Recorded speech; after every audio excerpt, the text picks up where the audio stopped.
Les Antilles françaises à l'heure du premier bilan après le passage d'Irma, l'ouragan dévastateur a ravagé Saint-Martin et Saint-Barthélemy où l'on déplore pour l'heure au moins 8 morts et 23 blessés, des chiffres qui risquent d'évoluer dans les heures qui arrivent. La tempête historique a frappé fort, détruit selon les premières estimations 95% de Saint-Martin. La ministre Annick Girardin est arrivée tout à l'heure ce matin en Guadeloupe d'où les secours s'organisent. L'Elysée fait savoir qu'Emmanuel Macron se rendra également sur place dès que possible. On va longuement revenir sur cette information, l'évolution également de cet ouragan qui poursuit sa route. Marina Bertsch est avec nous. Et puis deuxième jour de visite pour le pape François en Colombie. Le souverain pontife est arrivé hier après-midi à Bogota, engagé depuis plusieurs mois dans un processus de réconciliation avec ses guérillas. Le chef de l'Église qui a rendez-vous aujourd'hui avec le président Santos, mais aussi les jeunes à qui il devrait livrer un nouveau message de paix. Bonjour à tous et bienvenue si vous nous rejoignez sur France 24. Bienvenue dans cette édition largement consacrée ce matin à l'ouragan Irma, cette tempête hors norme dont nous recevons, vous allez le voir, voyez ici un peu des images impressionnantes, images tournées ici depuis l'espace, depuis la Station spatiale internationale ISS. On aperçoit clairement l'œil du cyclone, si ravageur, et l'amplitude de l'événement, de la taille, dit-on, depuis hier de la France. On va y revenir dans un instant. Avant cela, peut-être jetons un œil à cette carte. Où en est-il concrètement sur le terrain? Eh bien, Irma a donc balayé hier midi Saint-Martin et Saint-Barthélemy. On va voir cela dans quelques instants dans le détail. Il a frôlé aussi dans la soirée le nord du territoire américain de Porto Rico. Mais l'œil du cyclone est resté au large de l'île. Irma qui poursuit désormais sa route direction la République dominicaine et Haïti où l'on se prépare au pire. L'alerte maximale a donc été levée maintenant pour les Antilles françaises, Saint-Martin et Saint-Barthélemy qui se réveille ce matin complètement sonné tant le phénomène a été violent. Les informations de la zone nous parviennent au compte-gouttes, notamment à Saint-Martin où les autorités se désolent déjà. Le président du conseil territorial évoque une catastrophe. L'île a été selon lui détruite à 95%. Un dernier bilan dévoilé par le ministère de l'Intérieur fait état ce matin d'au moins 8 morts et 23 blessés. Nouveau bilan qui n'est, préviennent-elles, que provisoire. On fait le point en images avec Florent Redeau. D'habitude si fréquenté, le port de Saint-Martin est désormais totalement dévasté. Des coques de bateaux enchevêtrées à perte de vue. Un peu plus loin, une voiture emportée par la violence des rafales. Des vents soufflant à près de 300 km/h, les dégâts matériels sont d'ores et déjà considérables. Partout, le même spectacle de désolation. Des centaines d'habitations détruites et des quartiers qu'il faudra entièrement reconstruire. Voici notamment ce qu'il reste d'un bâtiment de la préfecture. Sur l'île, il n'y a plus d'eau, plus d'électricité. Seules les communications téléphoniques commencent seulement à être rétablies. À Saint-Barthélemy aussi, Irma a frappé fort, très fort. Impuissants face à une telle catastrophe, les habitants ne peuvent que constater les dégâts. Leurs rues sont désormais des torrents où flottent appareils électroménagers et débris en tout genre. Le niveau de l'eau atteint presque le premier étage des maisons. Ébranlé par des vents d'une violence rare, le clocher de cette église n'a pas résisté au passage de l'ouragan. Le port de Gustavia est lui aussi méconnaissable. Les bateaux se retrouvent désormais dans les rues, encastrés dans les façades des maisons.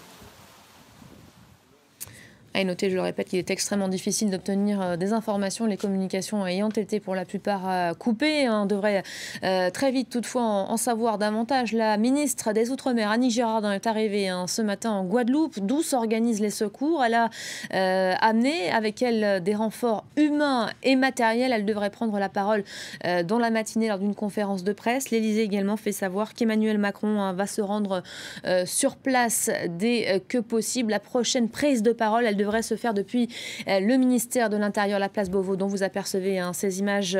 C'est le ministre Gérard Collomb qui doit donc livrer là aussi une conférence de presse avec les derniers éléments d'information. Avant de sévir sur ces deux îles, Irma avait traversé l'île de Barbuda, petite île des Caraïbes, totalement dévastée elle aussi. Un adolescent de 16 ans, un surfeur qui voulait profiter des vagues, y a péri projeté contre un récif. L'île qui compte environ 1600 500 habitants n'est plus qu'un tas de décombres. Selon le Premier ministre de l'île, la moitié de sa population serait actuellement sans abri. Une île désormais coupée du reste du monde. Les vents à plus de 300 km/h ont mis les services de télécommunication et l'aéroport, là est aussi hors d'usage. On revient sur ce phénomène, cet événement hors norme avec vous, Marina Berge. Vous avez suivi toute la journée d'hier, toute la soirée, même l'évolution d'Irma. Un phénomène historique, on le répète, le mot il avait été lâché même bien avant que la dépression n'arrive sur Saint-Barthélemy et Saint-Martin. Il s'avère qu'il a peut-être été encore plus violent qu'attendu, à l'heure où l'on évoque régulièrement la responsabilité du changement climatique dans ce type d'événement.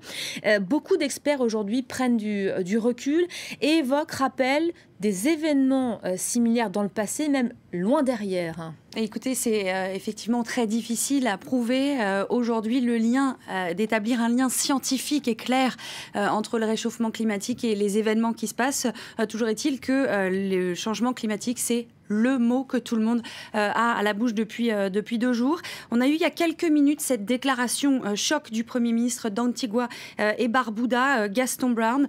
Les gros pollueurs doivent prendre leurs responsabilités pour les effets du réchauffement climatique. Nous voyons les conséquences du changement climatique dans les Caraïbes. C'est la question que tout le monde se pose. Alors, pourquoi on fait ce lien? D'abord, c'est l'idée que les mers se réchauffent.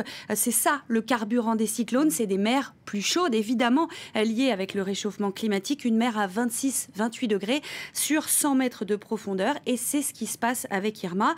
On a même eu la déclaration tout à l'heure d'Annick Girardin, la ministre française de l'Outre-mer, qui disait « On voit les résultats du dérèglement climatique, des cyclones de plus en plus forts, de plus en plus courants ». Alors de plus en plus courants, pas nécessairement de plus en plus fort. Oui, en réalité, si on regarde de près, évidemment, vous le disiez, on a déjà eu, évidemment, dans cette région, des événements de ce type. On a eu l'intensité 5, on le voit tous les 4-5 ans environ, c'est des vents à partir de 252 km/h. Là, on est quand même au moins 50 km au-dessus. On a eu 241 ouragans et tempêtes tropicales entre janvier 2000 et décembre 2016, d'intensité, bien sûr, de 1 à 5. C'est plus davantage habituellement dans la mer des Caraïbes et dans le golfe du Mexique. Là, ce qui change un petit peu, c'est que c'est dans l'Atlantique. Sur ces 3 zones réunies, on a eu 4 ouragans comparables seulement en intensité à ce qui est en train de se passer en ce moment avec Irma.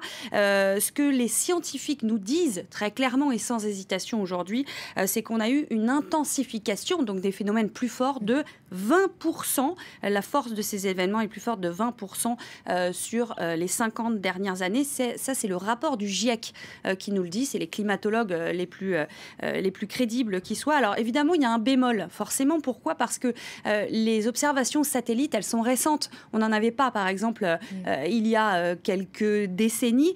Donc, il faut garder en tête qu'il n'y avait pas de relevé avant 1970. Donc, très clairement, on n'en sait rien de ce qui se passait avant, a fortiori quand il n'y avait pas de dégâts sur les terres et que ces ouragans ne faisaient que passer en mer. Alors revenons à ce qui se passe en ce moment. Il y a 2 nouvelles tempêtes qui se sont formées, Katia et José en particulier. José qui semble emprunter la même route qu'Irma. D'abord, est-ce que c'est vrai? Est-ce qu'elle va passer par, notamment, on pense à Saint-Martin et Saint-Barthélemy, est-ce qu'elle va emprunter cette même trajectoire? Alors pour l'instant, les trajectoires de ces 2 ouragans peuvent changer. Ce qui se passe très clairement, c'est qu'on a donc, vous le voyez sur cette carte, on a 3 ouragans qui sévissent en même temps. Vous voyez que Katia, il est lui dans le golfe du Mexique. On a pour l'instant des vents à 75 km/h. Il s'approche des côtes de Veracruz, donc au Mexique, dans les prochains jours. Et ce qui est inquiétant, c'est que Katia s'est renforcée plus vite que prévu. Et puis, on a l'autre qui est José, qui est lui dans l'Atlantique et plus au large des terres. Donc vous le voyez, il est quand même assez loin. Il est à 1600 km à l'est des Petites Antilles.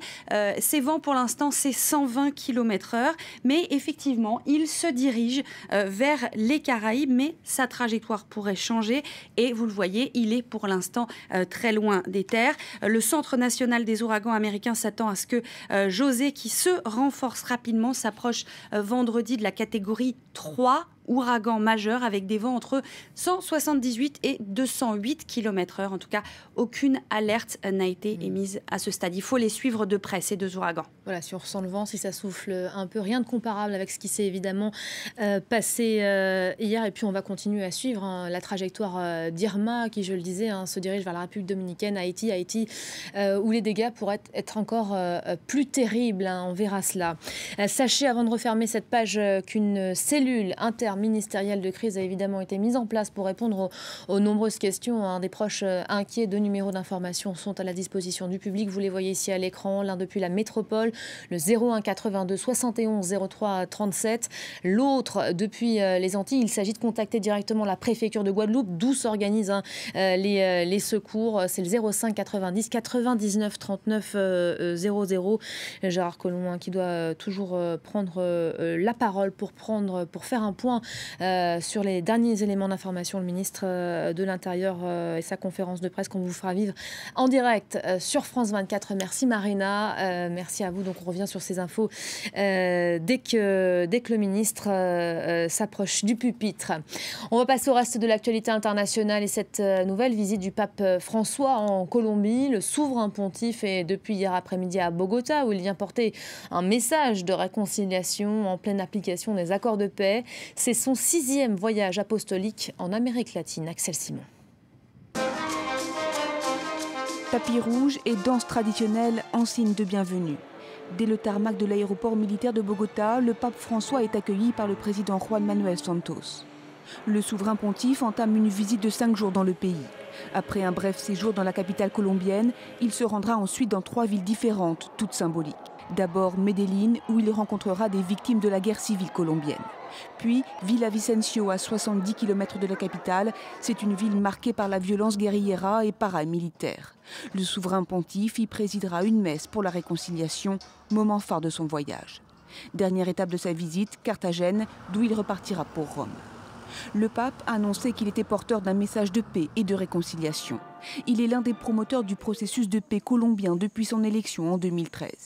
Le Vatican a été ces 4 dernières années au cœur des pourparlers entre le gouvernement et les FARC, les forces armées révolutionnaires de Colombie. Des pourparlers qui ont finalement abouti à l'accord historique de novembre dernier. Plus récemment, la perspective de sa visite aurait accéléré la médiation pour obtenir des avancées avec l'ELN, l'armée de libération nationale, le 2e groupe rebelle du pays. Un cessez-le-feu temporaire a été obtenu lundi. Et fin de ce journal, merci à vous de l'avoir suivi. Prochain rendez-vous, c'est dans 15 minutes environ. D'ici là, vous pouvez toujours vous rendre sur notre site internet www.france24.com. À tout à l'heure.